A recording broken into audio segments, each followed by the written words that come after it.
on our deathbeds, and this is what I think is a really powerful exercise that people should do more often than not, is ask yourself, what do I want out of my life? Not, I feel good when I get the raise. Not, I feel good when I'm watching Netflix. Not, I enjoy seeing my social media thing pop up. Like on your deathbed, when you look back, are those the things that you're gonna be pointing to? Really dig in. Like, that's such a cool, like that, the pre-mortem exercise. That gets you in the realm of like, well, I'd like to do those things. Well, most of those things you could do better if you had better health. That is the foundation for all of these things we want to accomplish.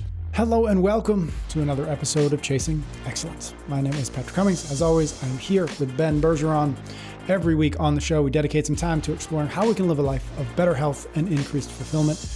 We answer your questions about the 5 factors of health, dive deep on living a life of excellence, and explore the strategies and frameworks to help us chase what truly matters. Thank you as always for joining us. Hello, how are you, Ben? Doing good. Thanks, Patrick. Good, my friend. Excited about this. We've got listener questions about exercises to counter our static work environments, losing weight to get better at body weight movements versus putting on weight to get better at barbell movements, and how to transition into a job you love and away from a job you have because it is more socially acceptable. Our workout, our main chat is going to be another one of our framework reviews. We've been doing this over the last few months where we revisit and update one of the many key ideas we've discussed on the show. This week is a big one, the 5 factors of health. So we're going to talk about what those are and how they came to be and why they're important. And then we'll wrap up with 1 or 2 things that have been bringing us joy lately. Our warm-up, we start each episode with your questions about the 5 factors of health, those few fundamental behaviors that most positively affect our performance, vitality, and longevity. Those 5 factors, the theme this week: how we eat, how we move, how we think, how we connect with each other, and how we recover. Ready to go? Let's rock and roll. All right, as always, 3 questions. We've got them this week in our move, our eat, and our think category. Move first from Alan. I work from home 3 days a week and have a walking desk, mini treadmill under my standing desk, which I would recommend to anyone. When I go into the office 2 days a week, I book one of the standing desks, but still get very little movement with 2 70 to 100 minute commutes and lots of meetings. I'm looking for some good, simple exercises that I can do at my standing desk while working or on calls to improve my strength or mobility or anything else that you think is beneficial. Ooh. How do we get through a day of work? Okay. The truth is, I'm probably not the right person to ask this because I don't do this. And that's the truth is, he's probably doing a better job than I am. He has a stand-up desk and he has a walking desk at home. I have neither of those. And I think the reason for that is I'm not going to argue. He's doing a better job than I. Like that's, yes. I don't function well with 2 things at once. I need to be the laser focused on the task at hand.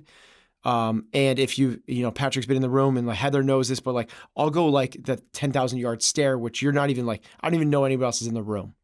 Like it's like all, and to me like, okay, now it's time to do my 20 air squats or get my little exercise snack of kettlebell swings in the middle of the day, or I'm going to walk as I'm having this meeting.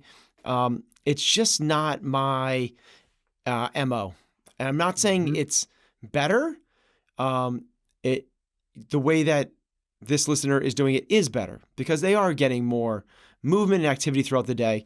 I just can't function that way. So I'm not the best person to be asking this, but I'll take a stab at that. I just want to put that as like the disclaimer. Like, this isn't what I do.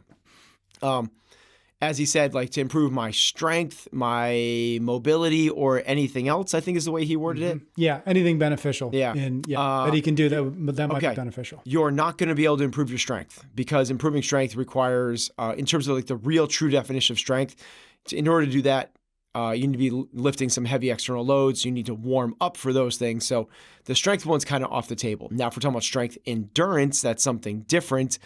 Sets of 30 to 60 air squats would do that. Wall sits would do that.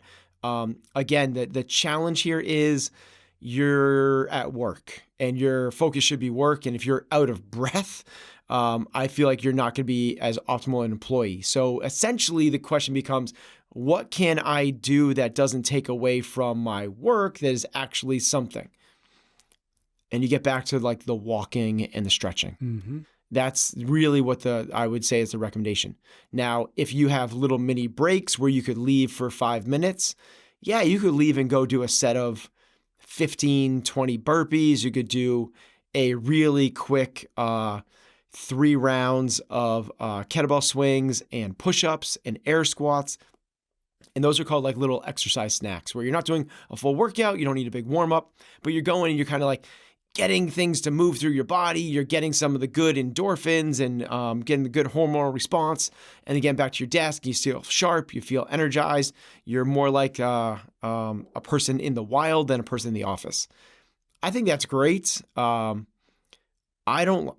just don't like it. So again, I'm probably not the right person. When I work out, I want to break a sweat and I want to create that response that's going to cause a super compensation. And when I'm at work, I want to work.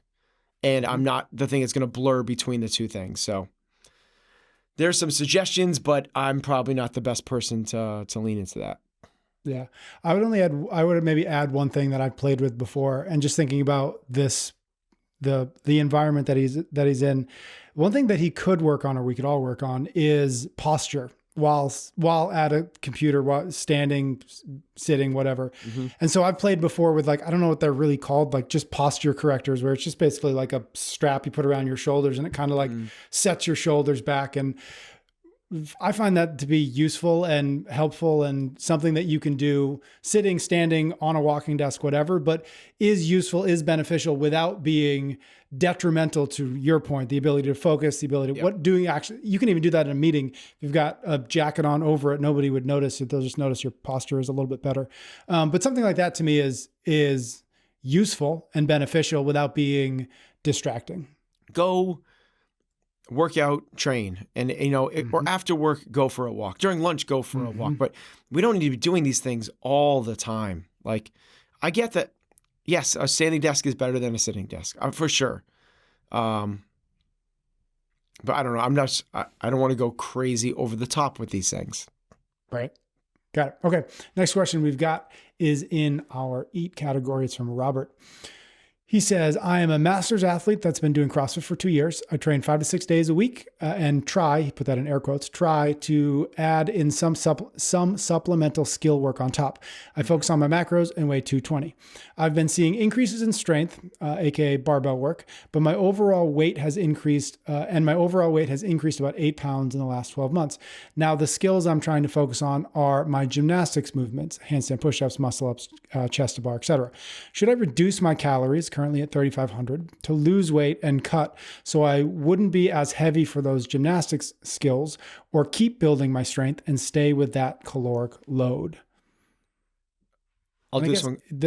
I don't know if this is, when he says he's a master's athlete, if he means like he's actually a competitive master's athlete, or if he's just the age at which he would be considered a master's athlete. But take that however you want to take it. If the goal, so there's two sides to this question. If the goal is to get better at the gymnastics movements, then for sure, 100% the answer is lose weight.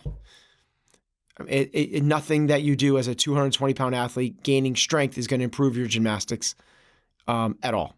Like if you go from a 400-pound deadlift and a 400-pound back squat and a 300-pound bench press, and you put 100 pounds on all of those, that will not improve your gymnastics.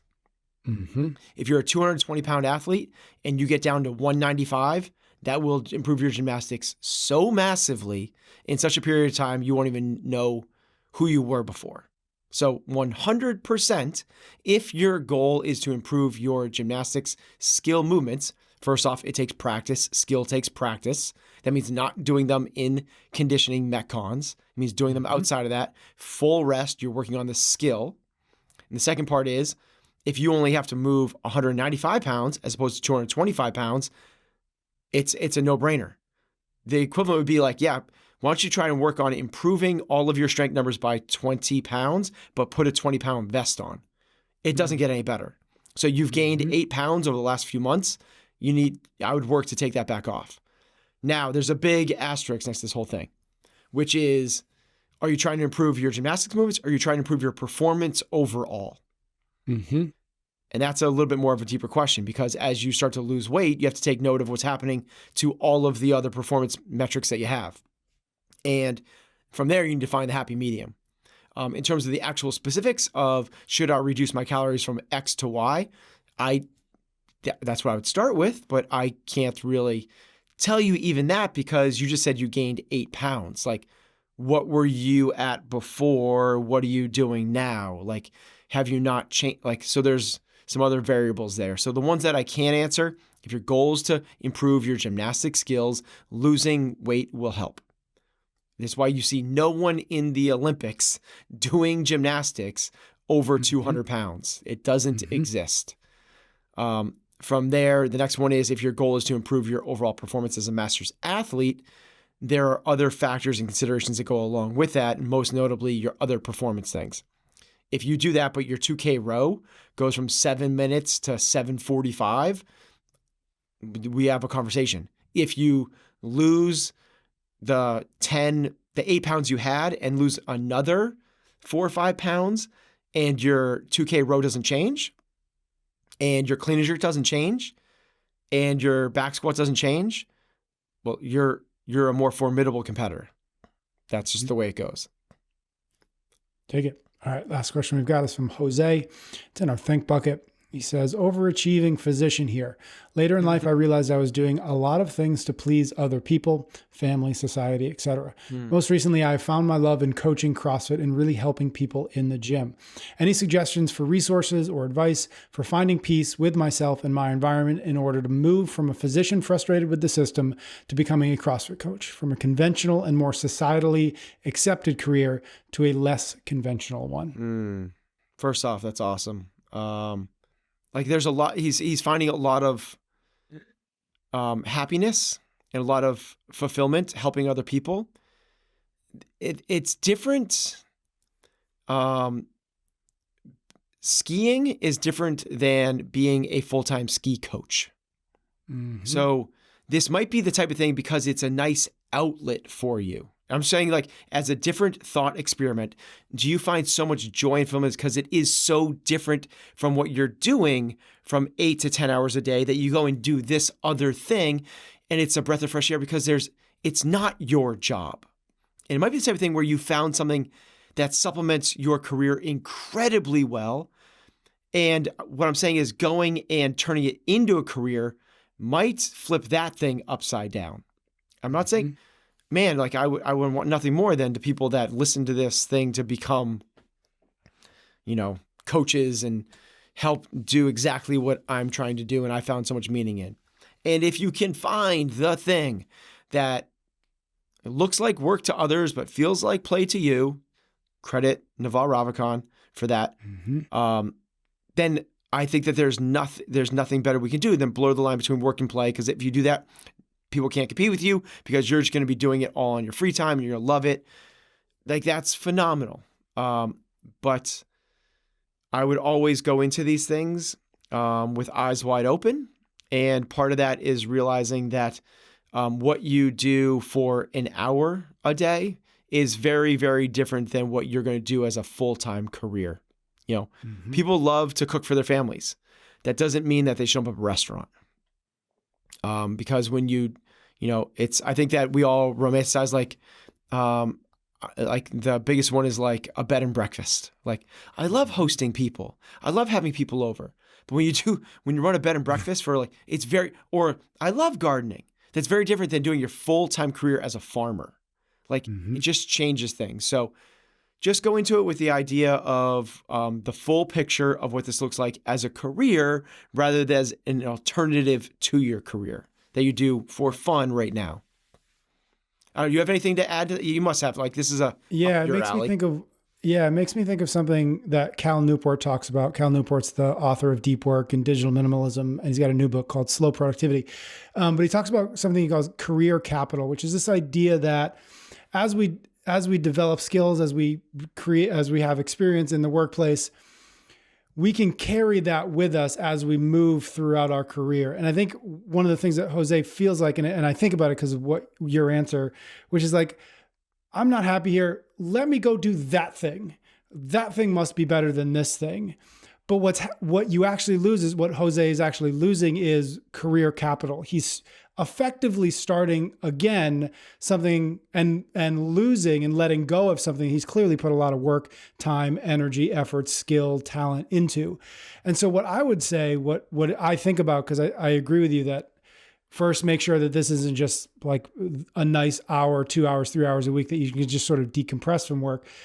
But if it's not, and you're like, no, I really do want to make this my career, I wouldn't think about I'm dropping this and I'm picking that up because I love this thing now and I don't like this thing. But instead, what is the bridge between what I do now? And he said he's a physician. How can I bring my experience, my knowledge, my career capital into the world of coaching, CrossFit, owning a CrossFit gym, et cetera? And actually, it's when he combines both of those things that he actually becomes a pretty potent road map for him to go down. So it is moving in the direction he wants to go, but it's not abandoning all of the work that he's done to get to where he's going. Because I think that would be the mistake. That is literally putting all the eggs in this basket of, well, I really love doing this. And if I love doing it, that must be the thing I should be doing. When in truth, the thing that what he loves doing isn't that foreign to the thing that he's clearly got a lot of skill and experience with. It's just a perspective shift to say not either or, but both and. What does the scenario look like in which I can do both of these things, that I can leverage my skills, my experience, the trust that I have in people, the experience that I have, and move towards something that I do feel like sets my heart on fire. And that to me is probably the both better and smarter approach to this. Yeah, I think there's two aspects to the way that you just presented that, which is he could bring his job as a physician into the CrossFit gym, or he could do it the other way, whereas he's doing his practice now, just bring more and more of his experience there of prescribe exercise. People will listen to you because you're a doctor. Like, use that as the prescription. Prescribe an eating regimen. Prescribe health. Prescribe the 5 factors. Prescribe. You could bring that into your practice right now, and maybe that's the transformative move that you're looking for. Here's the other part of this: is I don't want to. He didn't ask, should I do this? It was, how do I? So I want to honor the question. How do I combat what society says is the right move? How do I combat this inner toil of well, this isn't as worthy of a profession? Do what's meaningful to you. That's just do what's meaningful to you. That's what, and we're doing the work that I hope all of us are doing listening to this. We're asking ourselves that question all the time. How can I make my life more meaningful? That's the idea behind this. I want my life. Don't try to figure out the meaning of life. Try to have a meaningful life. That's what the whole deal is. So if this is going to make your life more meaningful, then go for it, man. We said it all the time. Be brave. If you don't like what you're doing, you're not a tree. Move. Change. Just don't do it at a whim, haphazardly, not thinking through it completely. But, because mom and dad aren't going to be as proud of you, you're operating at a higher level than they were. I would just look at it like that. They don't have the same values that I have. They wanted something different. And it's not their fault. The thing that they want, it's like Maslow's hierarchy of needs. They want you to have security and safety. They're hedging against the bet that you're going to be on the street begging for money. So they're going to do anything they can to keep you from that. Whether you reach ultimate fulfillment, enlightenment, true bliss and joy and peace of mind isn't as big of a concern for them as you being a vagrant, you being homeless. So they're going to they're going to put all of their chips on that color of the roulette wheel, saying we just got to make sure he doesn't end up like that. So you being a doctor, yes, thank God. Success. Thank God, success. Thank God he's a doctor, that's stable, he's not going to be unemployed. You go, mom and dad, I'm a CrossFit coach now. They're going to go, oh no. But it's different. They don't have the same motivations that you do. They don't have the same, their goal isn't what your goal is. Don't let that dissuade you away from what you can create. All right. If you want to get a question into a future episode of the show, head to www.chasingexcellence.email. Sign up for our weekly newsletter. We'll send out a link to a form on Fridays that you can use to submit a question. The link is in the show notes. We'll be back for our main conversation all about one of our biggest frameworks, the 5 factors of health. But first, a few words from a sponsor. We're brought to you this week by Element. Are you giving your body the hydration it needs? With Element, you can optimize your hydration with a science-backed electrolyte ratio of 1,000 milligrams sodium, 200 milligrams potassium, and 60 milligrams magnesium. And best of all, Element contains no sugar or dodgy ingredients. Visit drinkelement.com/excellence to learn more. Whether you're into endurance activities, strength training, CrossFit, or just want to improve your day-to-day energy, Element's got you covered. They've formulated their product to support everything from cognitive function to better sleep and even digestion. And if you're on a low-carb, keto, or paleo diet, Element can help you combat the dreaded keto flu with the sodium your body needs. So why not give your hydration an upgrade? Check out Element and feel the difference proper hydration can make. Also, head over to science.drinkelement.com for all the science-backed information you need about the benefits of healthy hydration.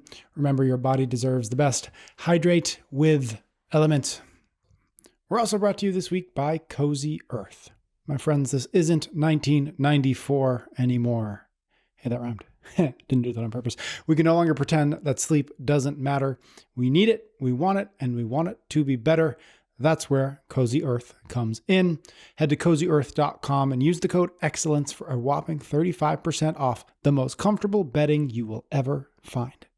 Let me tell you, when you're excited about climbing into bed, it makes it much, much easier to skip the next episode of Yellowstone and get to sleep on time instead. Cozy Earth sheets will do that. Their bedding products are not just luxuriously soft, but also temperature regulating to ensure a tailored sleep experience. Treat yourself to the ultimate comfort with Cozy Earth bedding and sleepwear.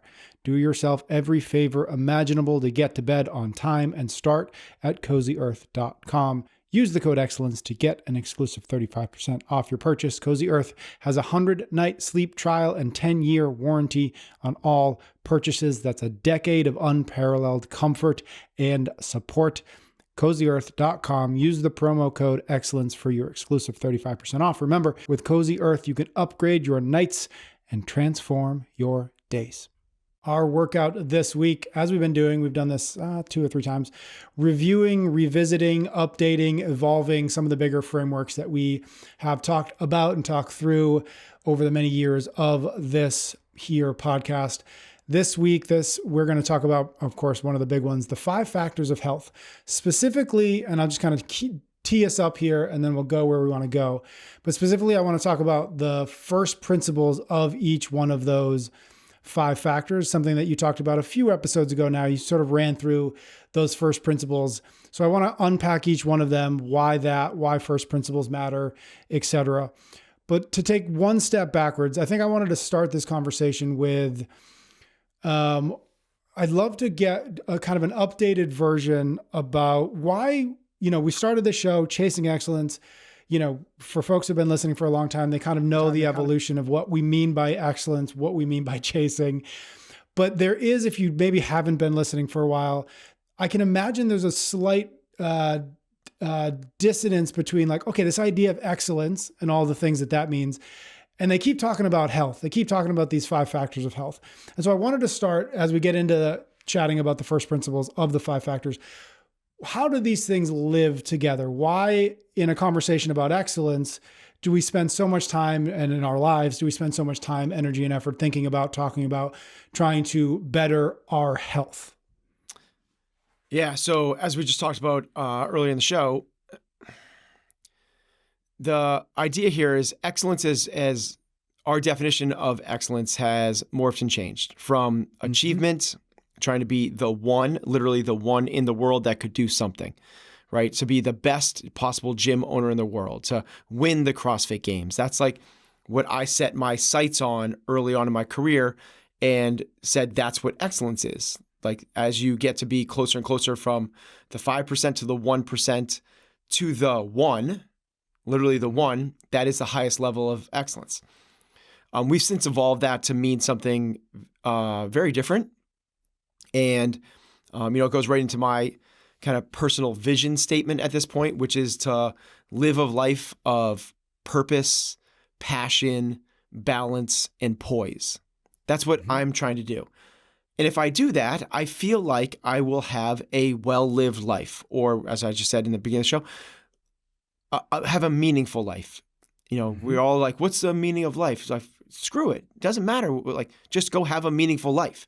So in that case, what are some of those, if we start to ask, 10, 15, 20 people that are willing to give this real thought, not just give you a quick answer. And we said, what does a well-lived, what does a life of meaning look like to you? I think one of the really common, or one of the commonalities amongst those answers would have something to do with impacting others.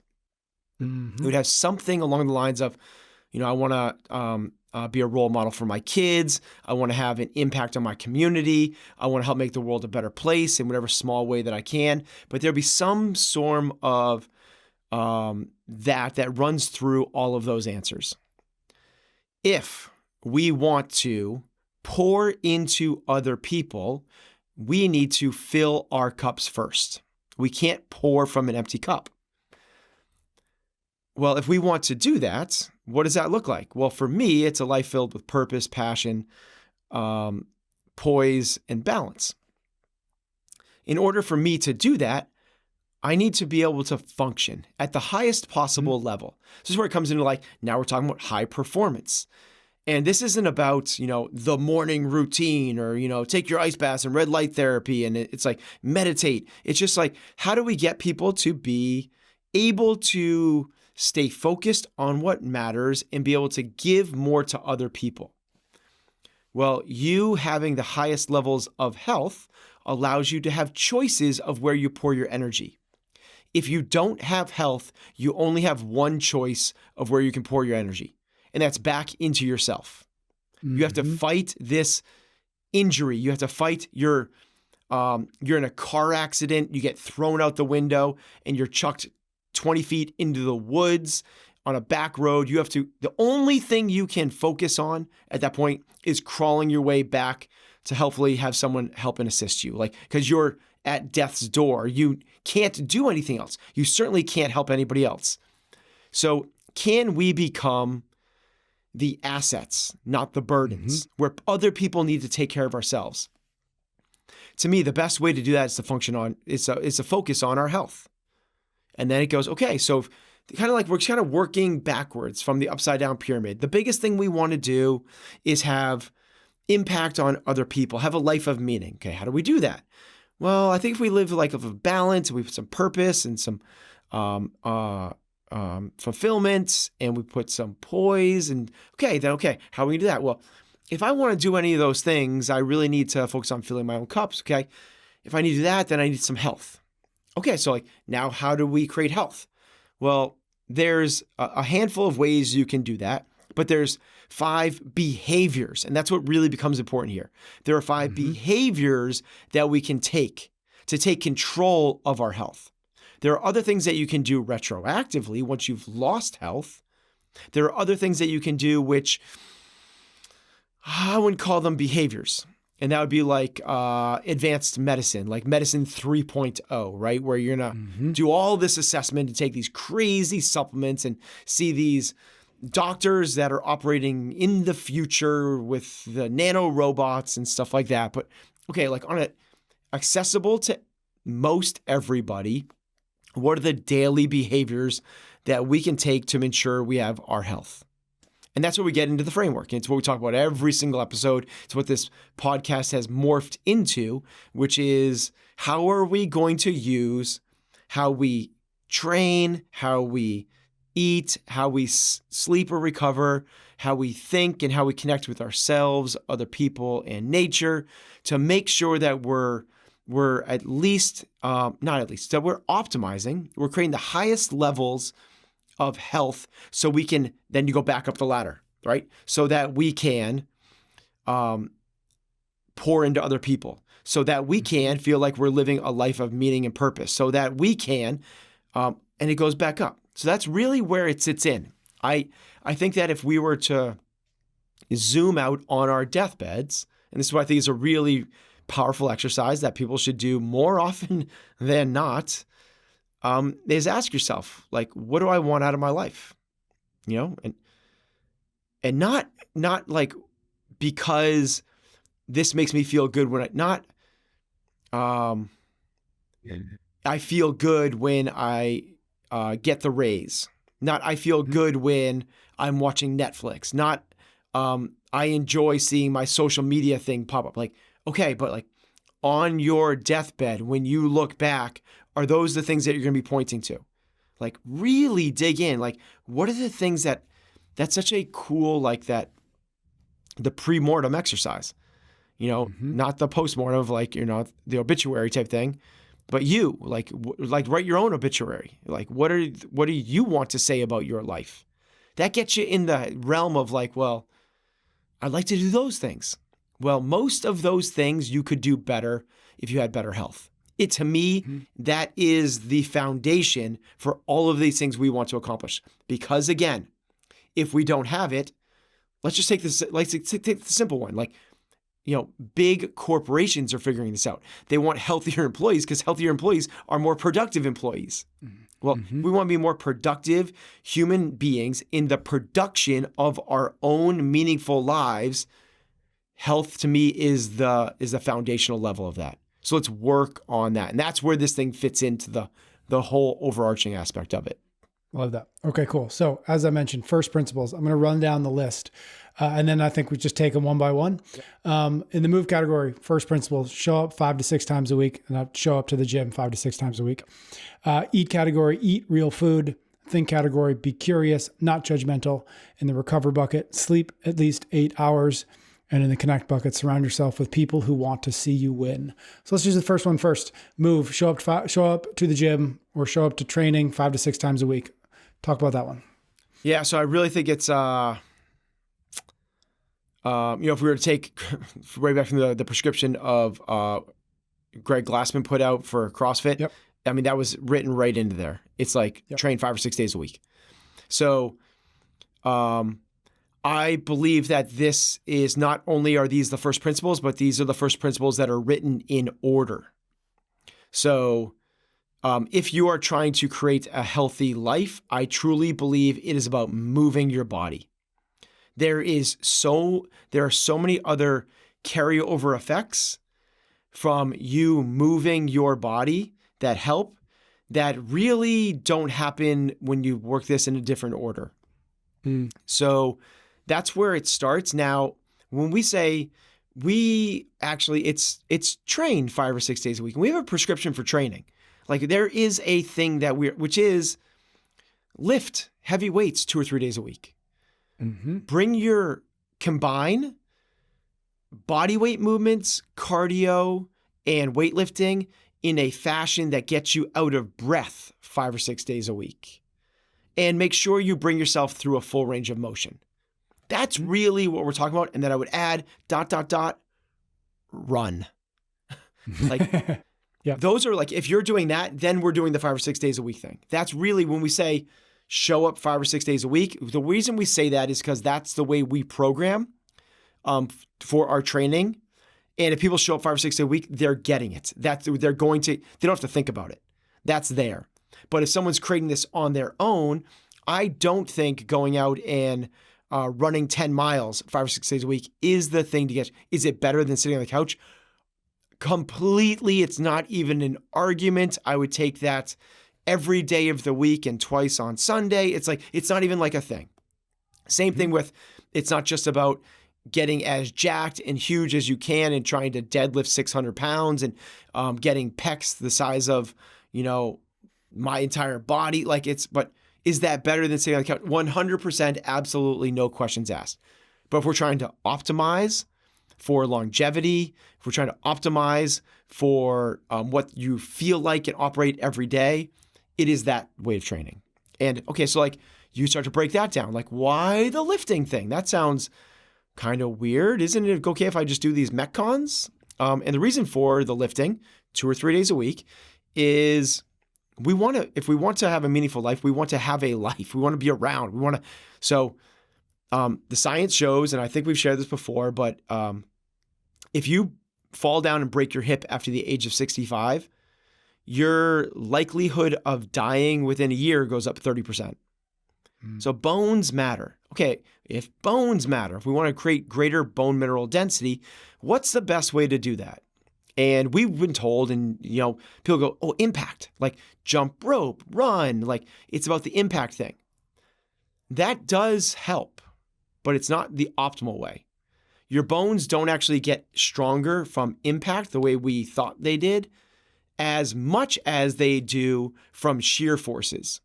Bones get stronger when the ligaments and tendons pull on the bones and the bones resist the breaking. So when muscles contract and pull on the bones, that's what creates greater bone mineral density. So what's the most efficacious way that we can put the greatest loading on our body and our skeletal tissue to create the greatest bone density? There's 3 major movement patterns: upper body pushing, total body pulling, and squatting. That's why we structure our lifts based around those 3 movements. They're the powerlifting movements. Well, no kidding, they're powerlifting movements. They're the 3 biggest lifts.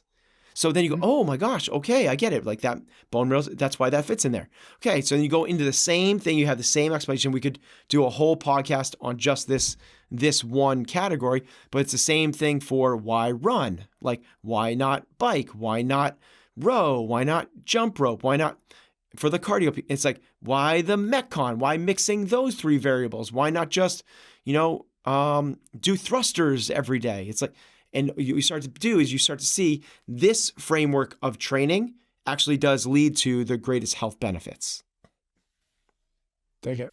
All right. You're right. We could obviously spend a whole episode on each one. So we'll try to get through all 5 of these without needing to do that. So the next one, eat real food.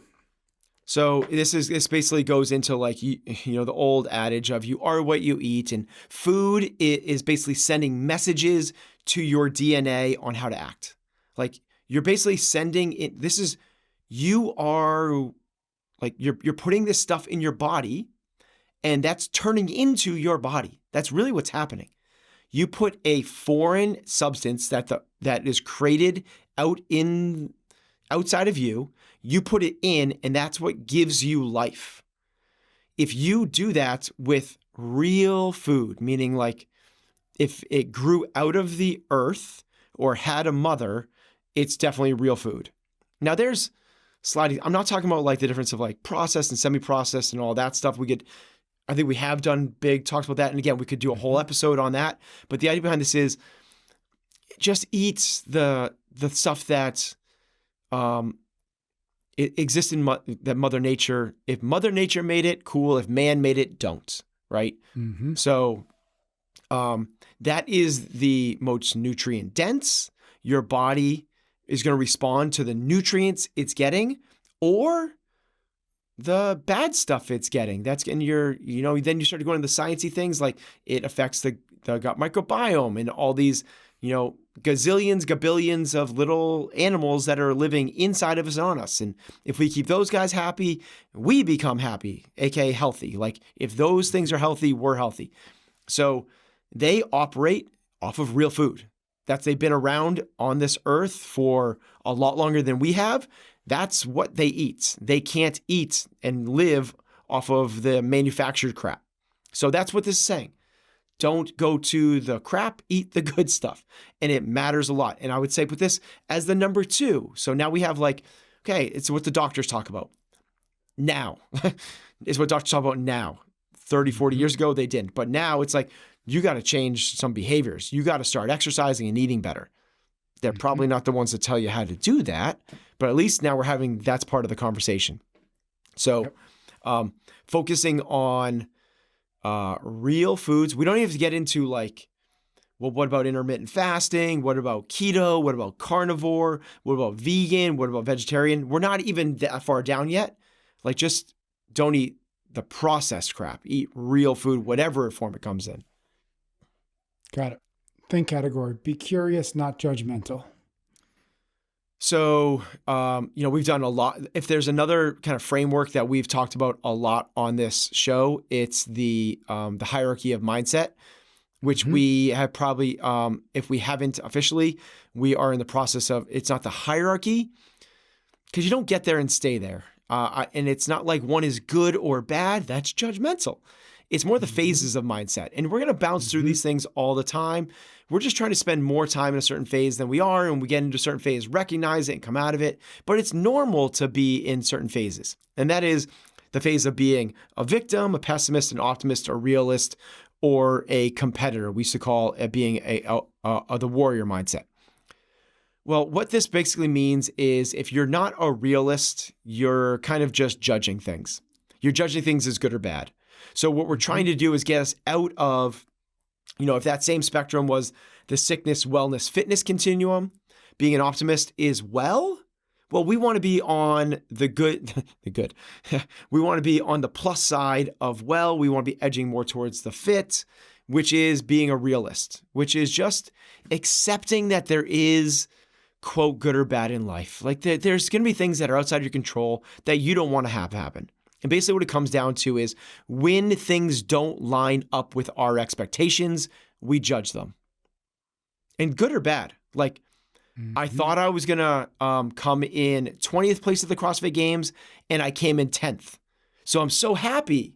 I thought I was going to come in 10th place at the CrossFit Games, or I thought I was going to come in first place at the CrossFit Games and I came in 10th. Same finish. I'm so upset. Like it's that type of thing. So we think that we are prediction machines. We think we can control a lot more than we can. The universe doesn't really give a crap about what your expectations are. And you don't live in a fairy tale. There's going to be winter. There's going to be a time of hardship. There's going to be a time of scarcity. There's going to be a time of adversity. If you're not expecting winter, you're not going to survive. And this whole framework is not about survival. It's that old thing, like, I don't even want to say it, but it's about thriving. It's about like leveling way up, like way past where we're just trying to get by. And obviously that's the essence of this podcast is chasing excellence. Let's have lives of true meaning, of purpose, passion, fulfillment. Like, let's go do great stuff with our lives. If we're judging everything along the way, we're going to have a hard time. Now, here's how it gets to the science and meets the health part is when reality doesn't line up with your expectations and you get frustrated, pissed, angry, disappointed, embarrassed, what happens on a chemical level, your body goes into a stress state. That's okay. That's totally fine. Your body goes into a survival mode. That's okay. That's great. That's fine. The problem is when we sit in that state for too long. And your body is designed, as we said, it's why it's the phases, because it's okay if you go and like, oh, damn, I can't believe I got fired from my job. If you go, that sucks, and you feel, a little pity party for yourself, the victim mindset, for an hour or two, that's probably as good as it's going to get. That's amazing. That's amazing. Like, you only feel bad for yourself for an hour or two, and then you're like, all right, let's go do this thing. It's again, like, we want to create something of meaning. The way we need to do that is to stay centered. If you don't stay centered, you're getting knocked off course. We've been sold as bad bag of goods of like, you can't control your emotions. That's total crap. You can control your emotions. It just takes a lot of work and practice. And most of us aren't going to get to the point where when we lose a loved one, when a kid gets sick, or we get fired from a job, we're not going to be able to control it in that environment. There are people that can. You can't. It is possible. Just like Steph Curry can hit 60% of his 3-pointers from half court if he's unguarded. Like, it takes a lot of work to be able to do that. We can get there. And here's the cool thing. The more time you stay centered, the healthier you are. When you have a stress response, your body goes from the sympathetic to the parasympathetic, other way around, sorry. When you feel a stress response, you go from the parasympathetic to the sympathetic, the fight or flight. And what happens to your body is not optimal health. It's there for acute responses, life or death situations, like the car accident you need to crawl back up.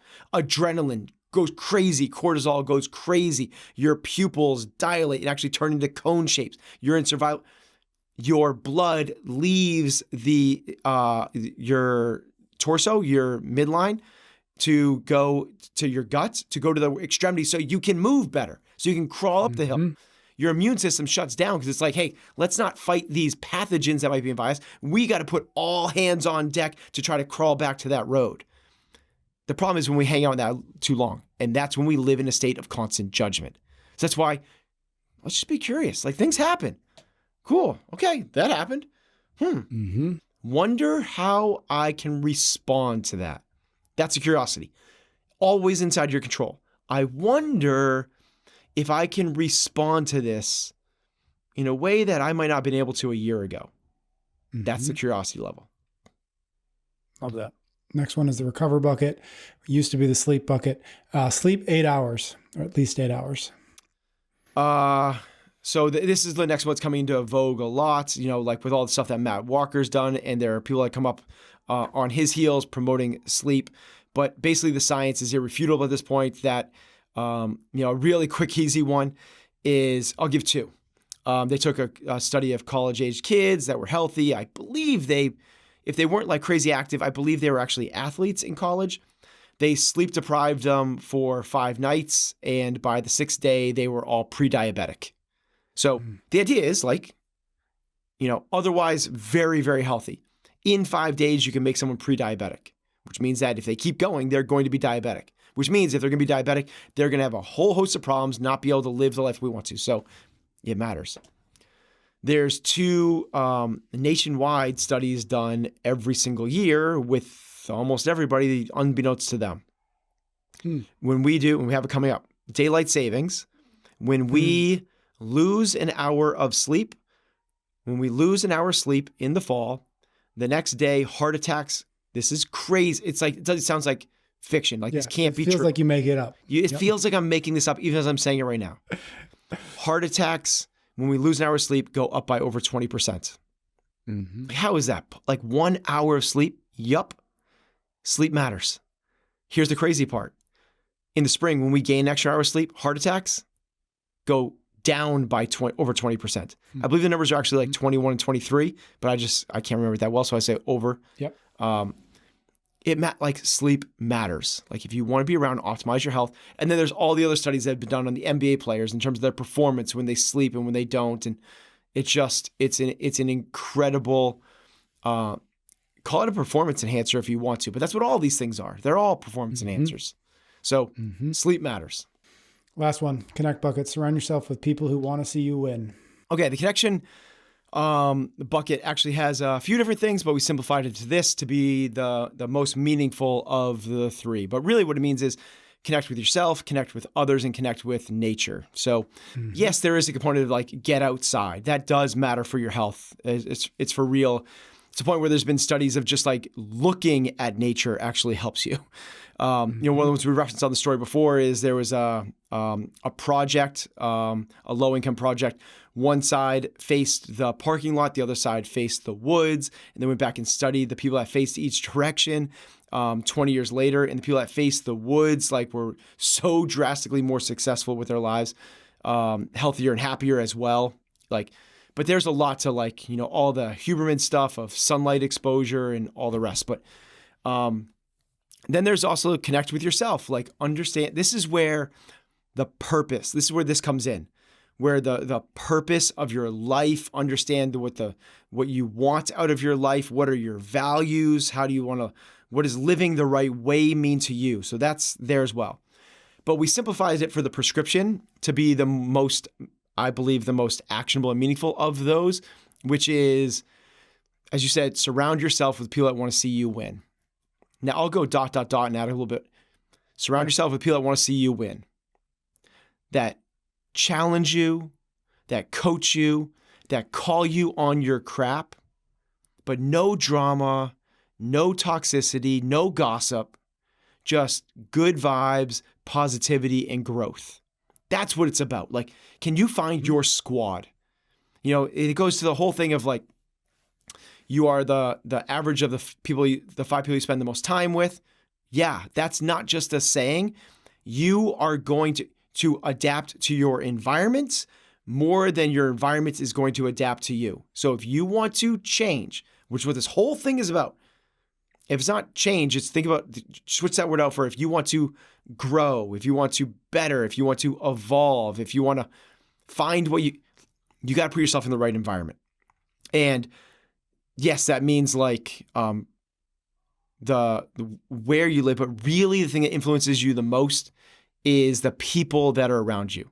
If you want to, the other thing that it's been so floating around social media so much recently, but the best predictor of economic success, is it SAT scores? Is it where they went to college? Is it did they get a PhD? Did they succeed early in business? And the number one predictor of all those things is your zip code. It's like your environment matters. Like that's the biggest thing. So what we want to do is be an active participant in the development of our squad. Not just let it happen. You're choosing this. You're choosing who you want to surround yourself with. And while that's the last one, and I think the order you presented was a little bit away from the way that I would say it's train 5 or 6 days a week, eat real food, sleep 8 hours. That's the first way I go. Then the think, be curious, not judgmental. And the last one is surround yourself with people that want to see you win. That is in order of focus. While that's the last one, it actually has the greatest impact. It's the hardest one to do without doing the others first. Now, there's a hack, which is, it's why these gyms like we have been so successful, because that is the hack to do this thing. People that share the same values, think that this matters, that don't complain, and want lives of meaning. And acting that way isn't weird. Like it's the normal, that's the way we do it. This is who we are. And we're going to have these conversations. Yeah. Whereas if you have those conversations with your old drinking buddies that just want to talk about the Red Sox game, that's going to be weird. And no, let's go to the bar and, pound back and get some wings. And you want like a little bit more out of your life? Develop your squad. And the reason for that, I gave some science behind all the others. What we're really talking about again is an organism inside an environment and how the environment influences the organism. So if you put a strand of DNA in one petri dish, and then the exact same strand of DNA in a second and another one in a third, and create different environments for it, one will grow into bone, one will grow into the same strand of DNA, one will grow into muscle, and one will grow into fat.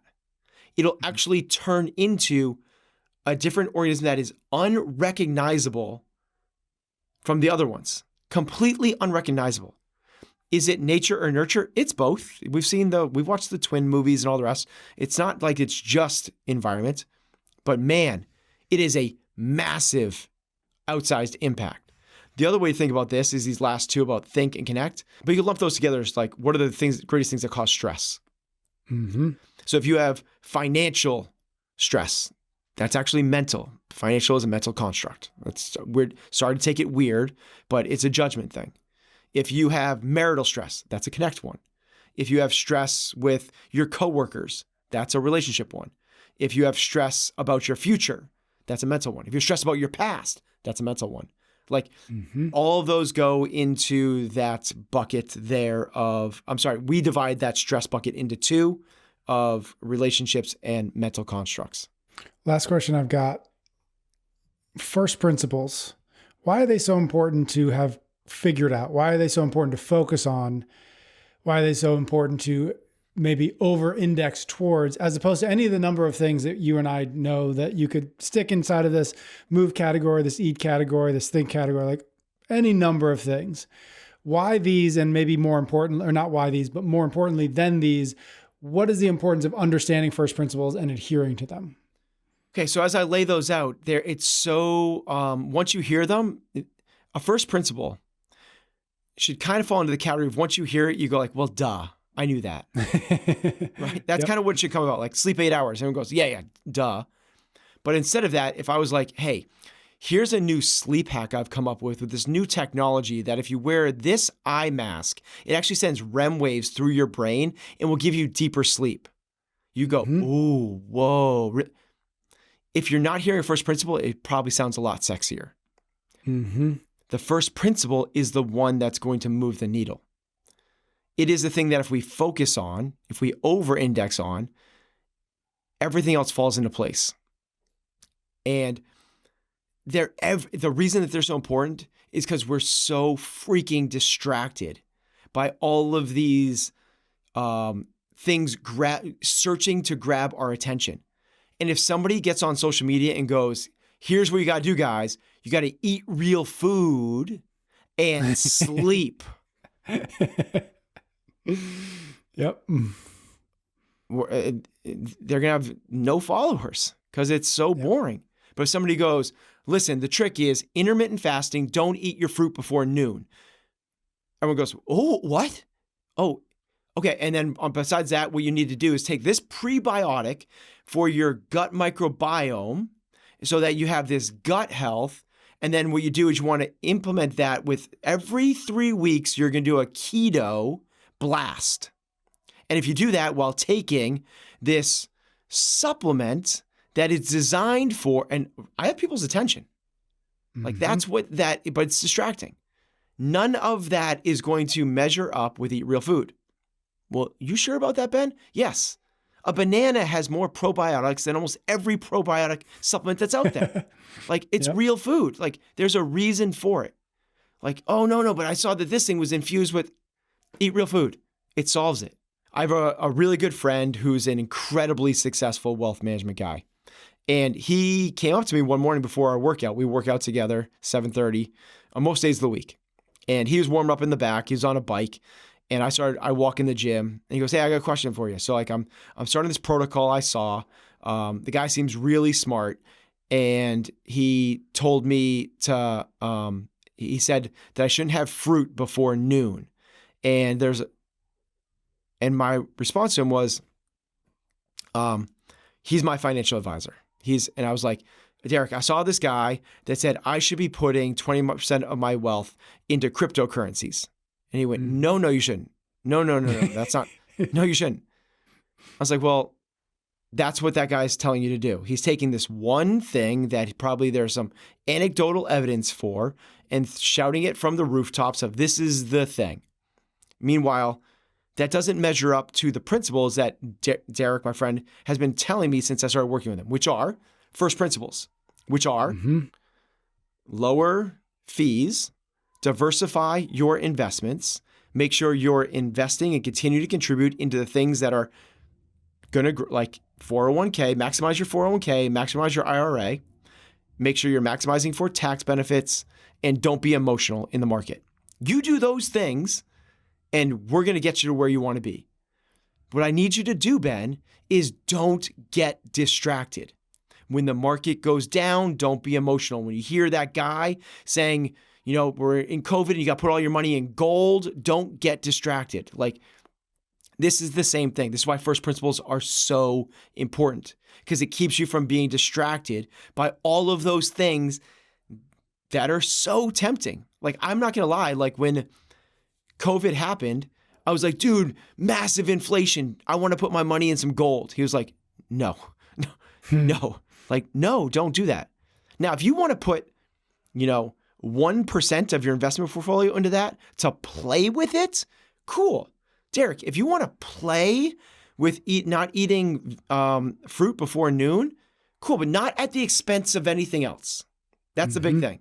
Not at the expense of anything else. So if you're getting 8 hours of sleep and you want to try that new wave eye mask, cool.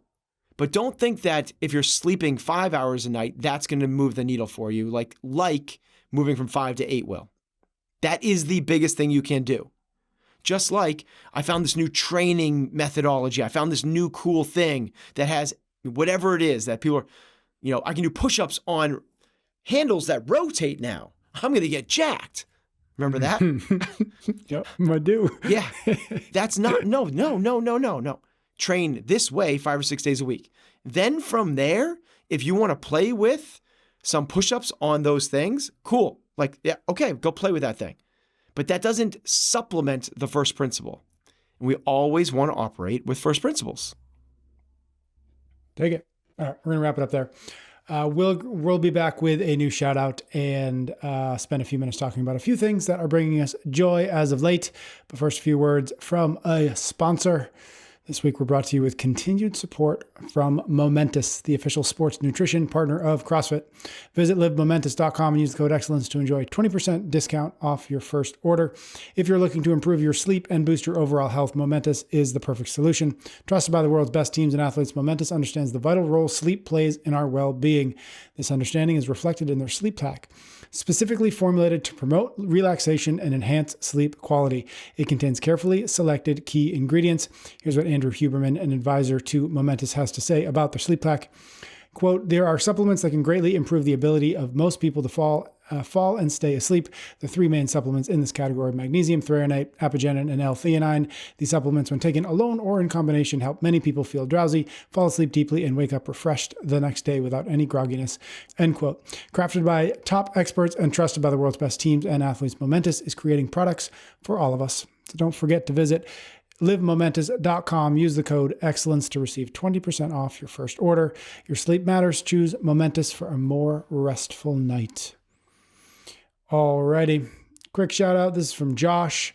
I do not know where this came from. I did not make a note as to where he sent this. So this could be a review. This could be just a note he sent on Instagram. So it's from Josh. I've been listening to the show since 2017. I've always found your perspectives on fitness valuable, but as I've gotten older, I now really appreciate the discussions around family and life more broadly. I was newly married when I started listening. I now have 3 kids. Keep up the great work and thank you. That's just cool. I think it's so like funny Josh, that, like he listened, like he found us before, and just when he got married, and now he has 3 kids, like. Yeah, that shows how long we've been doing this, and the conversation when we first started was probably right on what Josh was wanting to do, which is like it was all about training and excellence and high achievement. Yep. And it's morphed into something else. Yeah, I love that because it's the same with me. When we started the show, I had 0 children, and now I have 2. So it's just funny for me to think about. I think about how long we've been doing this and what does change. I mean, it's not that long, but in 7 or 8 years, a lot changes. So. All right, my man, let's do a quick cool down, do a little bit of what's been bringing us joy lately. I'll take the lead first because you've been talking a lot this episode, and I appreciate it. So something that has been bringing me joy lately, this is both absurd and completely on brand with Chasing Excellence. But as you know, especially since moving up here to Maine, I've trained exclusively in my garage. 100% of my training since we moved up here has been in the morning by myself in the garage, most mornings, not every morning. And about a month ago, I have a good friend up here. She has a CrossFit gym. It's CrossFit Harpoon. Shout out to Maddie. And I've known her for years. I did some work with her. I built her website. But again, life was just not in a place that I could really get over there with any real consistency. And at the end of last year, I bought somewhat randomly, I just bought like a 10 class punch pass at her gym. I was just like, I'm just going to do it. I'll figure out how the heck to get there. Because we've got kids in the morning and like all these things make it hard for me to be gone for 2 hours in the morning. So anyways, bought this punch pass. Took me a month. She had to send me like 3 text messages about like, hey, when the hell are you actually going to get here? And I finally figured I want to get there. So I go on Friday mornings and it's just been like, it's like, I don't have to say it. Like this is the both absurd and obvious and yet worth saying, which is like after you've not trained with other people in that environment for as long as I've kind of been away from it, stepped away from it and getting back into it, it's just like joy is the right word for it. It's not, it's hard. It's harder because that environment and the intensity and all the other things, but those are the good things. But man, it's so cool to I do the 6:30 class. It's so cool to drive over there at 6, quietly have a little bit of, quiet time. It's still dark. Walking in there, music, people, Maddie's there. She's the coach of the class. and just walking out of there knowing that like, all right, I did that thing today. Yeah. Yeah. Joy's the right word for it. And it's so cool to be able to be back at a point in life where like I can afford the 2 hours to disappear in the morning, come back and like, so it's been great. It's been awesome. So folks out there who do train alone, I understand all the reasons to do it. I still do it primarily, but if you can get yourself to a CrossFit gym, and you mentioned it earlier, like it's the hack. Surround yourself with people who want to see you win and train, the number of times you can train. Yep. Man, like that, it really is like, if there's a hack, it's that. And so moment of joy or my thing of joy is just being back in a CrossFit gym in that environment again after many, many years. That makes me happy, man. That's really cool. Yeah. Makes me happy too. That. So good. Yeah. Love it. Mine's really simple. So during COVID, I created a really big, really elaborate morning routine, which I held on to for the year after COVID. Mine has become incredibly simplified, but there's something new that I'm doing, which is I was not doing before, at least not an everyday thing. It was probably a once or twice a week, which is every single day I walk Bodhi up to the bus stop and wait for the bus with Bodhi every single morning before I turn around, walk back to the house and get in the gym. I get in the car and go to the gym. But that's just it's a cool, like, I'm the only parent there at the bus stop. But I just like it. He doesn't need it. He's in middle school. He doesn't need me to walk him up there. Yep. And it's just to the end of the street. It's walking like 3 houses. But it's a thing that I like. It's a thing that I get a chance to hug him before he gets on the bus. And we have most mornings, I would say, and I would say it's most, we have good conversation. Just in that it's probably like a 2-minute walk, and then we're probably waiting for the bus for 2 minutes at most. So it's like 2 to 3 minutes. But it's a meaningful part of my day that I enjoy a lot. So I have to be at, I don't have, one of us has to be at the bus stop for our 7 or for Emerson, just because he's still in elementary school. So it's like, it's a rule. And one of the things, and I do it most mornings. And one of the things that he does every time he crosses the street, turns to get on the bus, and every single morning he'll look at me, he'll blow me a kiss, and he'll wink at me. I love it's it. just like, so great, right? I know. It's just like, it's a moment. It's a tiny moment that I know will disappear in a year or 2 years. And so every time he does it, it just hits me every single time. I love that. So good. All right, my friend. That was great. Thank you. Thank you, everybody out there, for listening. Head to www.chasingexcellence.email. Get on the free newsletter list. We'll send you a link to ask your questions. Even better, jump into the premium membership. We're starting to do some really cool things over there, including the book club, including we're going to do some challenges soon, including bringing some other voices into, from the community into there to explore some other things. I'm really excited about what we're doing over there. Check it out. The link is in the show notes. Thank you. We'll be back next week for a new episode of Chasing Excellence.